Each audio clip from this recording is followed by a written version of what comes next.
ఈరోజు megastar birthday కదండి. మా ఇంట్లో కూడా ఒక ముఖ్యమైన వాళ్ళది బర్త్డే ఉందండి. ఆ బర్త్డే ఎవరిదంటే మా బావగారి కూతురు గౌరీ అని అప్పుడప్పుడు నేను వీడియోల్లో చెప్తూ ఉంటాను. మా గౌరీ బర్త్డే ఈరోజే. నా తరపున మీ అందరి తరపున మా గౌరీకి many more happy returns of the day.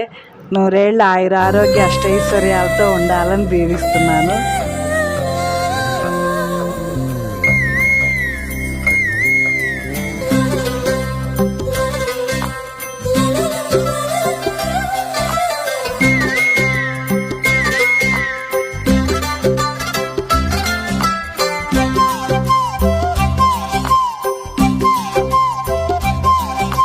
బుగ్గే బంగారమా సిగ్గే సింగారమా అగ్గే రాజేసేలేమా ఒళ్ళే వయ్యారమా నవ్వే మందారమా నన్నే కాజేసేనమ్మా పట్టు చీరల్లో చందమామా ఏడు